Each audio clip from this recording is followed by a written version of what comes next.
This week on Arizona Illustrated, counting cactus in a warming climate. Since the early 1990s, we haven't been seeing very many new saguaros becoming established in the park. Lesser numbers being closely tied to drought. A visit to Catalina State Park. We're really a birding destination. It's called the Catalina Sky Island, an important bird area. We just got that designation through the Audubon Society. And the Mysterious Crested Saguaro. You have an icon on top of an icon. You have the strange form of the saguaro, and you've added a whole nother dimension to it in this strange growth.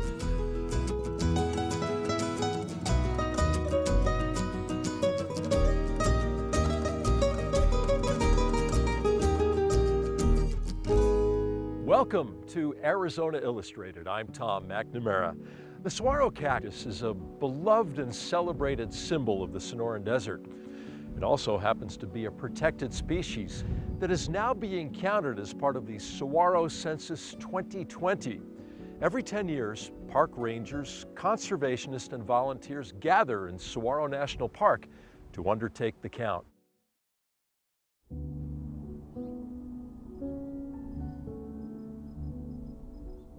Saguaros are instantly recognizable by most people in the world. We relate to them and we impart values like wisdom to saguaros. And in some ways we can learn a lot from them. They survive in the desert for really long periods of time and they live with the desert. Most people, like myself, who've been in Arizona for a long time, just never get tired of being with them.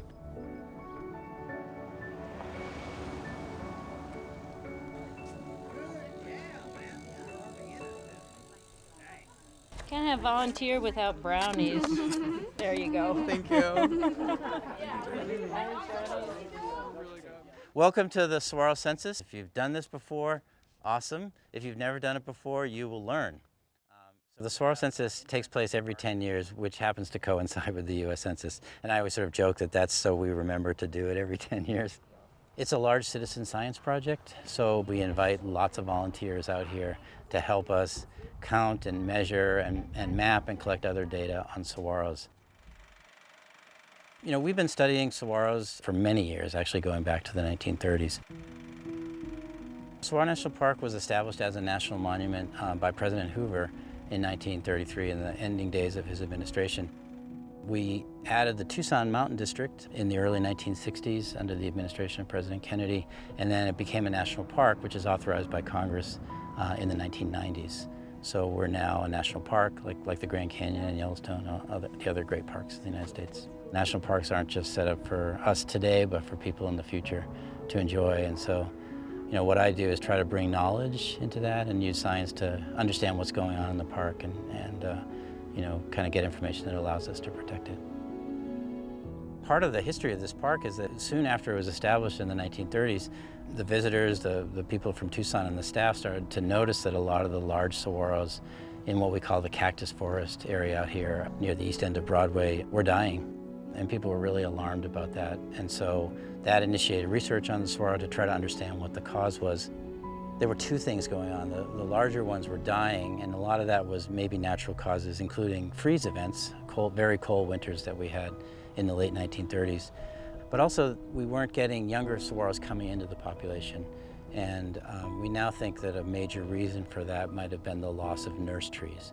So saguaros, when they're very young, are often protected by trees like palo verdes and mesquites. That protects them from the cold in the winter, the heat in the summer, provides extra soil moisture. A lot of the trees in this part of Tucson were cut down for fuel wood in the late 1800s and early 1900s. And so when the monument was created, the trees started to slowly come back. So for the first few decades of the park, we weren't getting very many young saguaros coming into the population. But then we had this surge starting in the 1960s after the nurse trees had become established.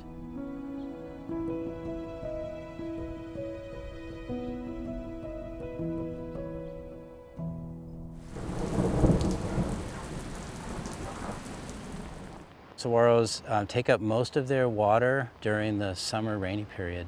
So the seeds are designed to germinate after the summer rains. And we don't get a crop of saguaros every year, but when the conditions are just right, when we have kind of a series of cooler, wetter seasons, the young saguaros will survive. You know, from their point of view, they need to be able to store enough water within the plant to kind of make it through the drought. And every now and then we get a lot of saguaros coming into the population.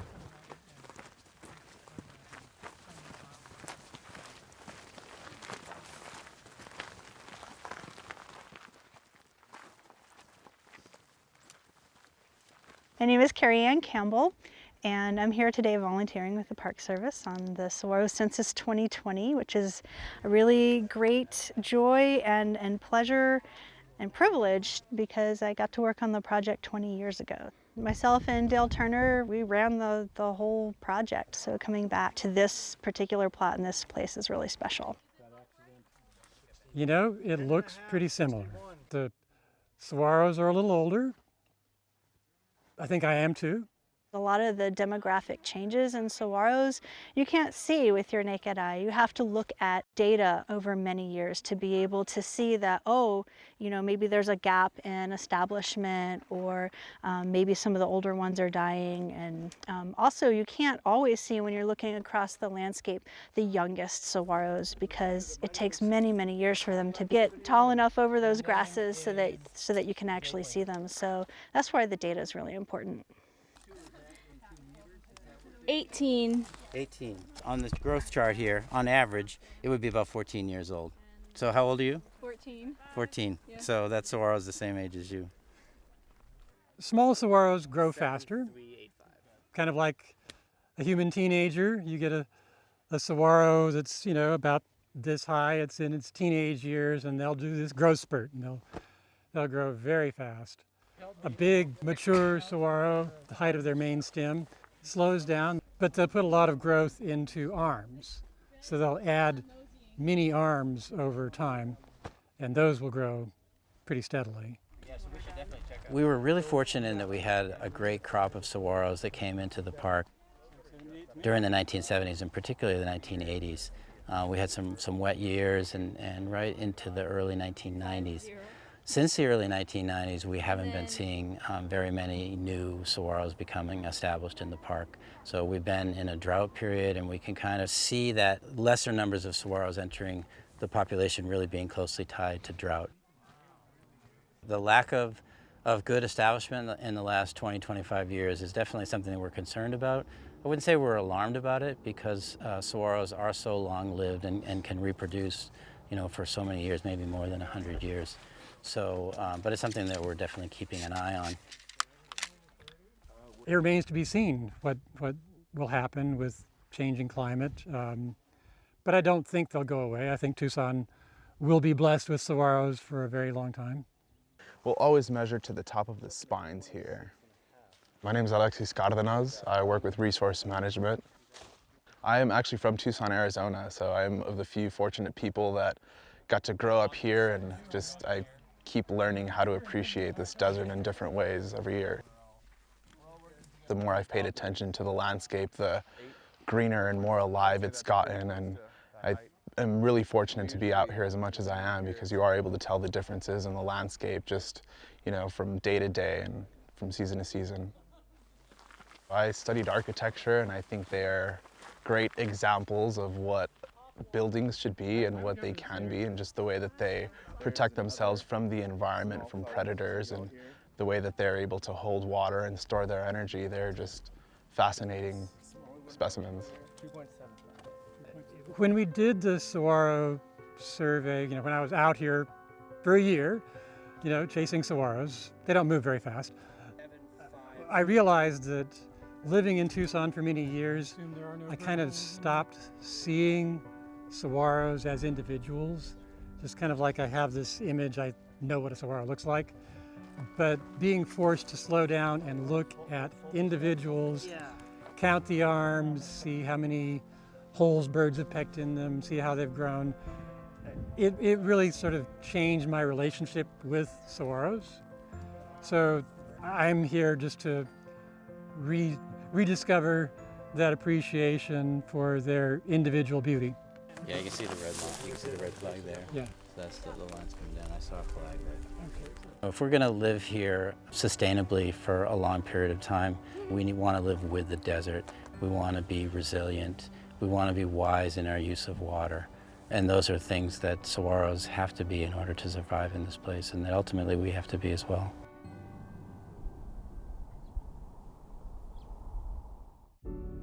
Catalina State Park is one of the most visited outdoor destinations in southern Arizona, and it's just a few miles north of Tucson. That scenic desert getaway is enjoyed by people from all over the world, but it's worth noting that it almost became a major residential development and golf resort.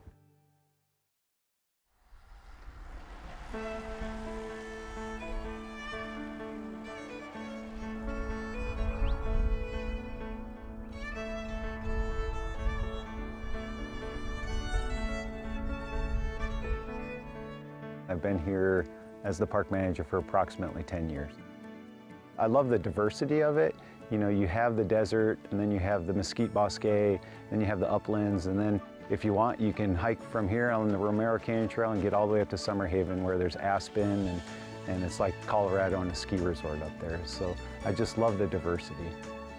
I love the spring when we have really good wildflowers. And we'll have poppies and lupin and all sorts of wildflowers. I also love the seasonal water flow. We have two washes, the Canyon del Oro wash and the Sutherland wash. And I love when those are running with water, and a lot of our trails cross those, and so you have to jump across boulders to get across. And so I love when the water is flowing here in the park. It's different every day, every time you come, early morning or in the evening, as long as you aren't out after dark. It's just a great place. It's peaceful. I like that I can bring my dog on a leash, which is great.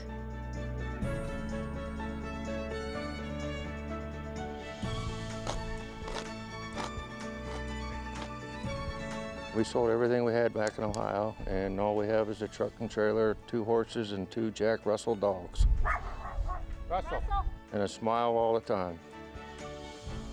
My name's Bob Grinnell, and me and my wife were traveling with our horses around the country, and we wanted to come out here to Arizona and spend the winter, and we wanted to stop out here at Catalina State Park. It's a beautiful park. We've been here before, and we just want to come do some trail riding and camping and hanging out. So you're changing out your concert series. So who's our next concert? The park is about 5,500 acres, and the previous park manager, I don't think he counted them, but the estimate was about over 5,000 saguaros that are in the park. Behind me you see a really great example of an old saguaro. They say that saguaros tend to grow their arms around 50 to 75 years, and so you can see how big the arms are and how many there are, so you can guess how old this one is. What I love about this big saguaro is that it provides habitat for so many different species of animals. Some of the birds and wildlife that we get here, we have bobcats and javelinas and mule deer and white-tailed deer. We do have mountain lions. I definitely like the reptiles and the lizards, and so my favorite lizard is the zebra-tailed lizard. We have a lot of snakes. Some people don't like snakes, but we have a lot of snakes. We're really a birding destination. We were just designated an important bird area through the Audubon Society. It's called the Catalina Sky Island Important Bird Area. We just got that designation with the Saguaro National Park and the Forest Service. God, that looks really cool. My name is Robin. We're out here doing a nature study. We came looking for birds. I mean, you can look at something in a book, but being immersed in it is just a different experience. You get to see how the birds move or any of the other animals move, if they fly or if they hop on the ground. It's just completely different. What's neat about this Romero Ruins Trail, Francisco Romero, who was a rancher basically in the 1850s roughly, came and ranching. That's what he wanted. He wanted to ranch. On this Romero Ruins Trail, you'll see ruins that are from the Hohokam, but then Francisco Romero built his homestead here. So in terms of representing Native Americans, we have in the visitor center some artifacts that are in a display that they can come and see and visit and read about and look. So there's some pottery, different artifacts from the Hohokam history. I'm amazed at how many people say, I've driven by your park every day and I've never gone in. It's a pretty interesting history, pretty complicated history, but basically back in the 70s, there was a group that wanted to develop it, and it was going to be a golf course with homes around that, and then a lot of different private citizens, coalitions were involved and said, no, we want to protect this. We want this to be open space. And so basically what happened, 1983, at that time Governor Bruce Babbitt signed it into a state park as Catalina State Park in May of 1983. I love wilderness areas, and so I'm just so thankful for that group of people back in the 70s that had the foresight to set this aside.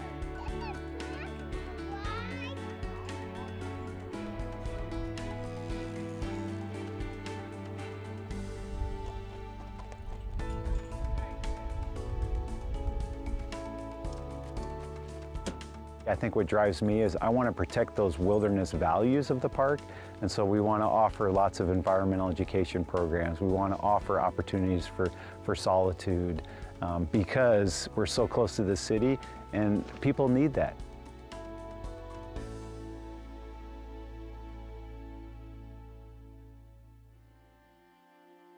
If you've seen a saguaro, you might feel like you've seen them all.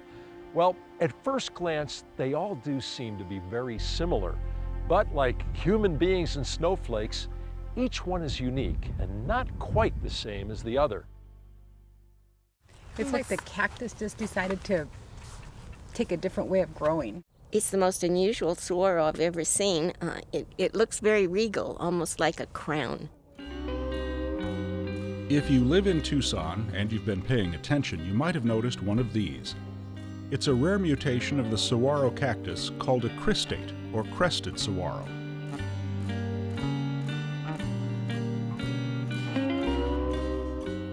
This one is located right next to Old Main on the University of Arizona campus. There's a strange one on the drive up to the top of A Mountain, one at Tohono Chul Park, one by the entrance to the Desert Museum, and a few more scattered around town. If you look for them on Google or search #crested saguaro on Instagram, you can see quite a few more. Even in this age, when access to information seems infinite, the crested saguaro is still a mystery. In a crested saguaro, you have an icon on top of an icon. You have this strange form of the saguaro which stands out so much in our minds, and you've added a whole nother dimension to it in this strange growth. The saguaro cactus on its own is an international icon. The giant saguaro, monarch of the cactus family and trademark of the Southwest. Its form can be recognized across the world in photographs, illustrations, and even emojis, but it only grows here in a portion of the Sonoran Desert. Its area spans from western Sonora, Mexico to southern Arizona and barely spills over into parts of California. In many cultures, the greeting is to have an open hand and hold your hand up. So subconsciously, I think it's buried in our psyches that this is something in our environment that we need to take note of. Bill Peachy was born in Arizona and has been fascinated by the desert as long as he can remember. The climate, the rocks, the plants, the animals, it all fits together in one way or another, and it's like a giant detective story. What we do know about crests is that they occur in most species of cactus, but none are as noticeable as the saguaro. They draw query like a magnet. What is causing this? How could this be? Why is it this way?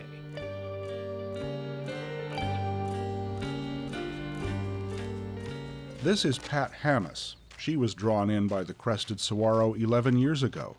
I belonged to the Southern Arizona Hiking Club and was a peak bagger. So as I was out climbing mountains, I would often see, or occasionally see, a crested saguaro. So one of the hiking guides suggested that we start taking pictures of them. That hiking guide was veteran Bob Cardell. The Marine Corps taught me how to hike, and I'm president of the Southern Arizona Hiking Club, my second tour of duty there. And I'm goal-oriented, and I love these mountains. While I was out hiking to the peaks, I was looking down through there, and I saw these funny-looking saguaros. I didn't know what they were for quite a while. I read a newspaper article that said there's 214 of these crested saguaros in Arizona. I said, I've seen more than that. So my new goal was to prove that fallacy incorrect. Eventually, that became our only mission, was to find the crested saguaros. Cardell, Hammis, and a small group of people formed the Crested Saguaro Society and began photographing and geotagging all the crested saguaros they could find, trying to prove there were more than 214 in the world. And I was addicted. Right away, I bought a camera and I started taking pictures. Never slowed down. The first known photograph of a crested saguaro appeared over 100 years ago, and you will never guess where. It was part of an Arizona Territory display set up at the 1893 World's Fair in Chicago.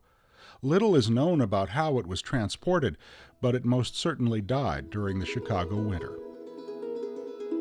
1893 seems like a long time ago to us humans, but in the life of a saguaro, it's a different story. They transform themselves from beings that are no bigger than a rice grain to multi-tonned individuals that we see that may live a couple hundred years. So they're operating in a span beyond ours. To try to understand why saguaros crest, Peachy tells us it's important to understand how saguaros grow in the first place. The stems grow like the party animals that hired clowns would make at a kid's birthday party. They unfold from the end and grow up taller and taller. As they grow taller, they create pleats that can expand or contract to hold more water. Each pleat hosts a row of spine clusters. Each spine cluster can grow multiple buds, flowers, and fruit, and maybe grow an arm later. What you see in a saguaro is a very long, involved process aimed towards reproduction. These flowers are the result of that long process. They bloom when the saguaro has the best chance to reproduce, usually late April to early June.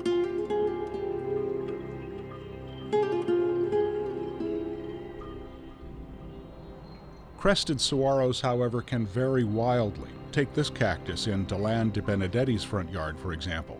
We found it in full bloom back in February, months before it should be flowering. It blooms twice a year. We've lived in this home 39 years, and when we moved in, it was not a crested saguaro. In the last 20 to 25 years is when it's become obviously crested and extremely obviously crested. The last 3 to maybe 4 years, 3 additional arms have started to become crested. What's happening is the control mechanism for what causes the number of pleats is out of control. So instead of occasionally branching, there are multiple branches on a crest, and it keeps branching until it can't branch anymore. Russell True's family moved to Arizona when he was a young child to open White Stallion Ranch. I just thought the desert was amazing. I was out in it all the time. This cactus has been there as long as he can remember. There's a prickly pear growing out of the crest. Guests look forward to coming out and seeing what they usually call the mutated saguaro. And we explain it's a cristate or crested. You don't always see a cactus growing out of a different type of cactus, and they find that really interesting. Recently, he found another crested saguaro forming on his property. The first question is, why are they like that? And the experts don't know, so we don't know either. So we give them a few of the theories, and that really doesn't satisfy anybody, but still they're just happy to see it. Of those theories, the ones that are mentioned the most are freezing and lightning, but Bill Peachy thinks it's something else. I personally think that it's hormone control because it turns on and off. If you notice the cactus behind us, it went back to normal. There are 2 normal growths off of it. No matter what the cause is, members of the Crested Saguaro Society are still hunting for new ones. I found 3 new ones this past weekend. It makes you run to it to get pictures of it. It's very exciting. Made my day. Sometimes I go out all day long just find one. That's okay, if it's a nice one. Originally, we thought the ratio was maybe 4 in a million. Now I think it's at least 10 in a million, maybe more. As of May 2016, there have been no surveys extensive enough to estimate how often saguaros crest. The Saguaro National Park is going to include that data in its 2020 Saguaro Census for the first time. The Crested Saguaro Society's obsession has proved one thing, though, that previous estimates of how many there are in the world were way off. I've proven that they're more common than they were thought to be because people just didn't go out there and look for them.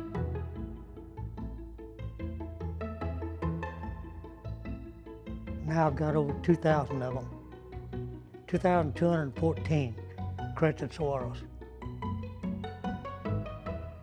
Their data starts to paint a picture. You can see the number of crested saguaros in each county in Arizona. Still, little is known of crested saguaro populations in Mexico. Though more common than previously thought, these cacti are also more susceptible to frost and strong wind than normal saguaros. They are also threatened by poachers because of their uniqueness and value. As a result, they are afforded the highest level of protection from the Arizona Department of Agriculture. Someday I hope science will diagnose what causes a saguaro to crestate. Right now they just don't know. This is one of those things that may never be figured out in our lifetime because it's so difficult. There are many things in life, and there always will be, that we haven't figured out. There's a whole lot in our whole universe, let alone Earth, that we don't know much about. That doesn't make it any less interesting. I love that we don't know everything. It reminds us of how little we really do know.